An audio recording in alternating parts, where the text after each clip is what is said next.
दोस्तों आज बात करेंगे टोगो फिल्म के बारे में, जो कि एक रियल लाइफ ब्रेव डॉग की ट्रू स्टोरी पर बेस है।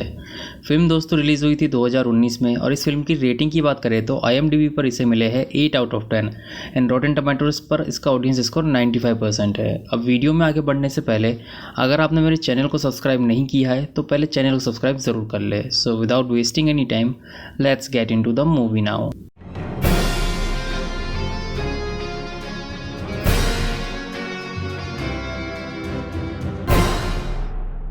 अब स्टोरी स्टार्ट होती है सन 1913 में, जहां सिपाला नाम के एक आदमी को दिखाया जाता है जो कि एक स्लेट डॉग ट्रेनर और एक मशर है। मशर मतलब जो स्लेट को डॉग के साथ चलाता हो। अब उसके यहाँ एक पपी का जन्म होता है जो कि एक साइबेरियन हस्की ब्रीड है, जो कि काफ़ी कमज़ोर होता है और इसीलिए सिपाला उसे अपने पास नहीं रखना चाहता। एंड वो अपनी वाइफ से कहता है कि ये अलास्का है, यहाँ ये पपी नहीं सर्वाइव कर पाएगा। बट उसकी वाइफ कहती है हमें इसे एक मौका देना चाहिए एंड उसका नाम रखते हैं टोगो, और टोगो को एक मौका दिया जाता है। अब धीरे धीरे टोगो बड़ा होने लगता है, बट ये बहुत ही ज़्यादा शैतान होता है। सिपाला की वाइफ चाहती थी कि टोगो एक स्लेट डॉग बने, बट सिपाला कहता है इसे स्लेट डॉग नहीं बनाया जा सकता क्योंकि ये काफ़ी कमज़ोर है। एंड इसीलिए वो कहता है कि इसे अब हमें किसी और को दे देना चाहिए। एंड वो टोगो को अपने एक फ्रेंड को दे देते हैं, बट अगले ही दिन वो उसे वापस ले आता है और कहता है ये बहुत ही शैतान है, इसे तुम ही रखो। सिपाला टोगो के आने से बिल्कुल भी खुश नहीं था, बट उसकी वाइफ काफ़ी खुश होती है। अब क्योंकि टोगो सिपाला को हर काम में परेशान करता है, जब भी सिपाला बाकी डॉग्स को ट्रेनिंग पर ले जाता है टोगो वहां पहुंचकर बाकी डॉग्स को परेशान कर देता है और ट्रेनिंग बीच में ही रुकवा देता है। एक बार तो टोगो ने सिपाला को नदी में ही गिरा दिया था और उससे परेशान होकर वो उसे एक कमरे में बंद कर देता है, बट टोगो वहाँ से भी भाग निकलता है और फिर से वहीं पहुँच जाता है जहाँ सिपाला बाकी डॉग्स को ट्रेनिंग दे रहा था। अब तक सिपाला टोगो से पूरी तरह से परेशान हो चुका था एंड वो फैसला करता है कि वो टोगो को अपनी एक और फ्रेंड को दे देगा, बट टोगो वहाँ से भी किसी तरह भाग निकलता है। फिर उसी जगह पहुँच जाता है जहाँ ट्रेनिंग चल रही थी। सिपाला देखता है कि टोगो के पैरों से ब्लड निकल रहा है और वो उसे स्लेट पर बिठा देता है, बट टोगो को स्लेट पर नहीं बैठना था, उसे बाकी डॉग्स के साथ स्लेट के साथ भागना था।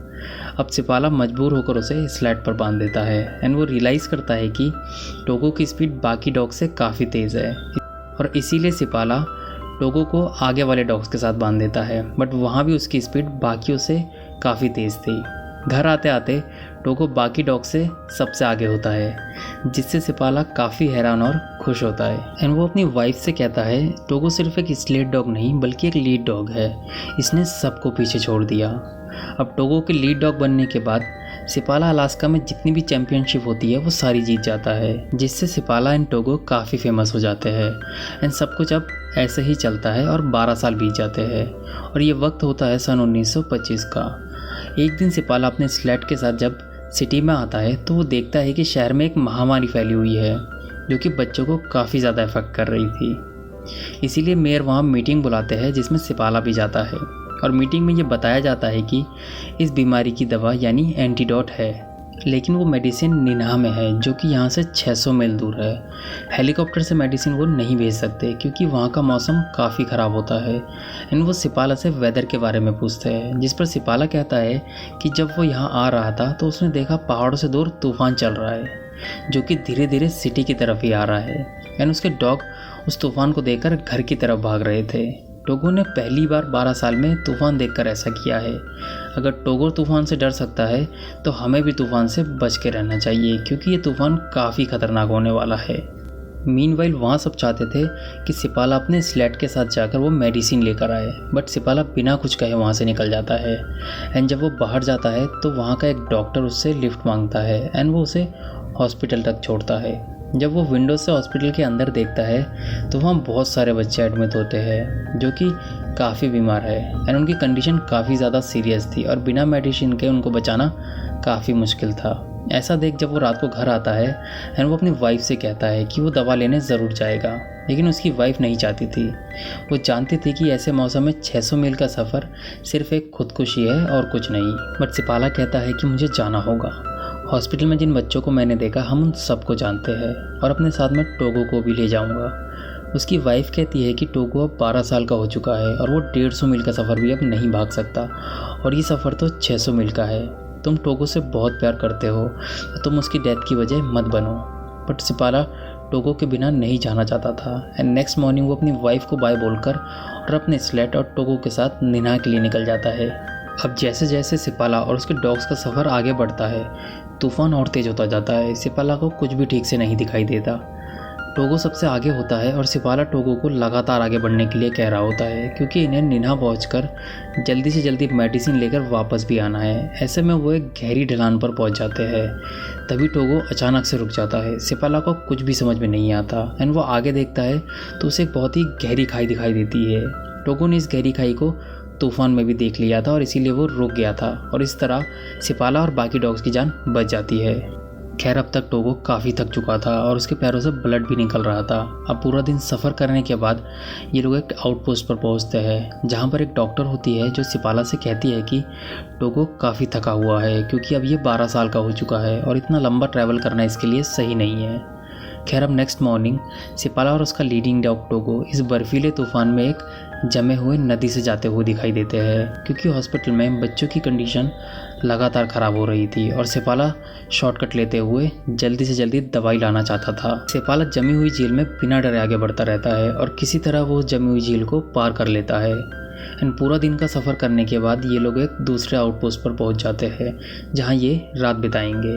वहीं दूसरी तरफ हमें दिखाया जाता है कि सिपाला की वाइफ मेयर के पास जाती है, जहां उसे बताया जाता है कि निन्हा से भी मेडिकेशन को भेज दिया गया है एंड वो रास्ते में सिपाला को मिल जाएंगे। लेकिन उसकी वाइफ कहती है कि सिपाला ज़रूर शॉर्टकट से जाएगा। अगर वो सिपाला को ना मिले तो सिपाला लगातार आगे बढ़ता रहेगा और जिससे उसका सफ़र और भी लंबा हो जाएगा। वहीं सिपाला सुबह होने के बाद अपने आगे की सफ़र पर निकल पड़ता है। हालांकि टोगो की हालत काफ़ी ख़राब होती है, बट वो रुकना नहीं चाहता था। वो लीड करता हुआ आगे की तरफ बढ़ रहा था और सिपाला सारे शॉर्टकट से ही जा रहा होता है। और अगर निन्हा से आ रहे उस आदमी से वो नहीं मिला जो मेडिकेशन लेकर उसकी तरफ ही आ रहा है, तो वो निन्हा पहुंच जाएगा जहां उसे मेडिसिन नहीं मिलेगा।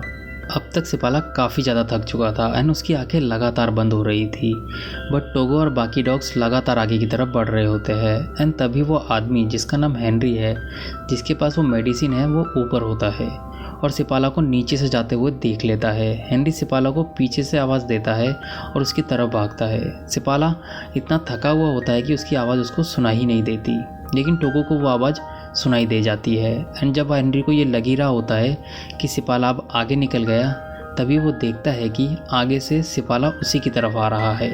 अब सिपाला के पास वो मेडिकेशन था जिसके लिए वो इतनी दूर आया था। अब हेनरी और सिपाला एक आउटपोस्ट पर रुकते हैं। यहाँ हेनरी सिपाला से कहता हुआ दिखाई देता है कि तुम टोगो को यहीं मेरे पास छोड़ दो, इसकी हालात बिल्कुल भी ठीक नहीं है, ये वापस नहीं जा पाएगा। जिससे सिपाला बिल्कुल मना कर देता है। वो कहता है कि बिना टोगो के वो आगे नहीं बढ़ सकता, क्योंकि टोगो उसका लीडिंग डॉग है। एंड सुबह होते ही सिपाला मेडिकेशन लेकर वापस अलास्का की ओर निकल पड़ता है और एक बार फिर से उसके सामने वही जमी हुई झील आती है, जिसे उन्होंने एक दिन पहले ही बड़ी मुश्किल से पार किया था, जो कि काफ़ी ज़्यादा चटक चुकी थी। अगर सिपाला झील के ऊपर से नहीं गया तो उसका रास्ता एक दिन और बढ़ जाएगा, जो कि सिपाला और उसके डॉग्स के लिए बिल्कुल भी ठीक नहीं है। फाइनली सिपाला डिसाइड्स कि वो इसी झील के ऊपर से दोबारा जाएगा और वो टोगो से कहता है कि आगे बढ़ो। टोगो बड़ी तेज़ी से आगे बढ़ता हुआ दिखाई देता है, बट अब झील में बर्फ़ टूटना शुरू हो चुका था और जगह जगह पर बर्फ़ टूट रही थी, जिससे टोगो और बाकी डॉग्स के लिए आगे बढ़ने में काफ़ी परेशानी हो रही थी। लेकिन किसी तरह वो किनारे तक पहुंच जाते हैं, लेकिन किनारे की बर्फ़ टूट चुकी थी और उनके सामने सिर्फ पानी था। सिपाला टोगो को उठाकर किनारे पर फेंक देता है और टोगो अपनी पूरी ताकत से उन्हें खींचता है। जिस बर्फ़ पर सिपाला और बाकी डॉग्स खड़े थे वो किनारे तक आ जाती है और किसी तरह सिपाला और उसके बाकी डॉग झील क्रॉस कर लेते हैं। उनकी जान बच जाती है। अब वो आगे बढ़ते हुए उसी डॉक्टर के घर आउटपोस्ट पर पहुंचते हैं, जहां वो लेडी डॉक्टर जब टोगो को चेक करती है तो उसके आंखों से पानी आ जाता है।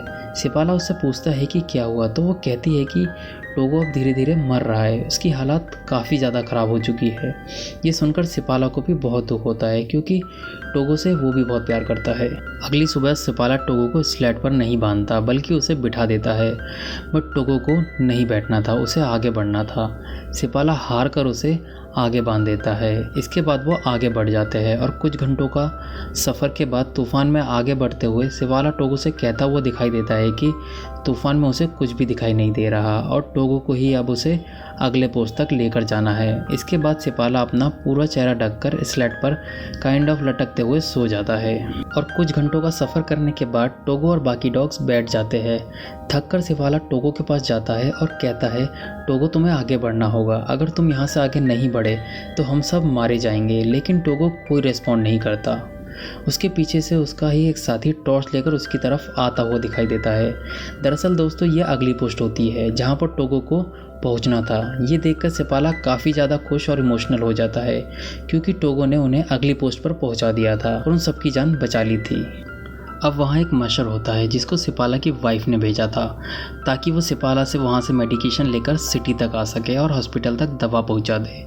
रात को वो लोग वहीं आराम करते हैं और अगली सुबह वो मशर दवा लेकर सिटी के लिए बढ़ जाता है और कुछ घंटों का सफ़र करने के बाद वो नोम शहर पहुँच जाता है दवा लेकर, जहाँ एक रिपोर्टर उसका वेट कर रहा होता है क्योंकि ये न्यूज़ न्यूयॉर्क तक पहुँच गई थी कि एक मशर 600 माइल का सफ़र करके बर्फीले तूफान में अपनी जान पर खेलकर दवा लेने के लिए गया है। दरअसल रिपोर्टर को ये लगता है कि ये वही टीम और वही डॉग है जो दवा लेने के लिए नोम सिटी से निकली थी। वो लिख देता है कि नोम सिटी का रखवाला है बाल्टो।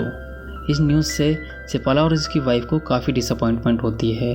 वहीं टोगो कुछ हद तक रिकवर हो जाता है और वो सेपाला और बाकी डॉग के साथ नोम सिटी आ जाते हैं, जहाँ टोगो और सेपाला को थैंक्स कहने के लिए काफ़ी लोग आते हैं और वो बच्चे भी आते हैं जो दवाई से ठीक हो चुके थे। जहाँ एक छोटी बच्ची कहती हुई दिखाई देती है कि क्या टोगो मरने वाला है, जिससे नाराज़ होकर सेपाला बाहर आ जाता है और अपनी वाइफ से कहता हुआ दिखाई देता है कि टोगो की जो भी हालत हुई है वो उसी की वजह से है, उसे अपने साथ टोगो को नहीं लेकर जाना चाहिए था। जिस पर उसकी वाइफ कहती है टोगो के अलावा ये काम और कोई नहीं कर पाता। अब धीरे धीरे टोगो ठीक होने लग गया था और अगले 2 साल में टोगो के बहुत सारे बच्चे होते हैं जिसको लेने के लिए मशर आने लगते हैं। टोगो के बच्चों को एक नया नाम दिया गया, सेपाला साइबेरियन। सन 1929 में टोगो की डेथ हो गई थी। सेपाला उसके बाद भी डॉग्स को ट्रेन करना जारी रखता है। हालांकि टोगो अलास्का में काफ़ी फेमस था, बट मेडिकेशन स्लेट पर नाम बाल्टो डॉग का गया और उसकी स्टैचू न्यूयॉर्क में लगाई गई। सन 2011 में टाइम मैगजीन में टोगो के बारे में लिखा गया और उसका नाम लिखा गया heroic animal of all time. तो दोस्तों ये थी टोगो की real story. I hope video आपको पसंद आई होगी एंड अपने सजेशन हमें कमेंट सेक्शन में बताइए और चैनल में नए हैं तो please subscribe our channel. Thanks for watching. This is your host and I am signing of.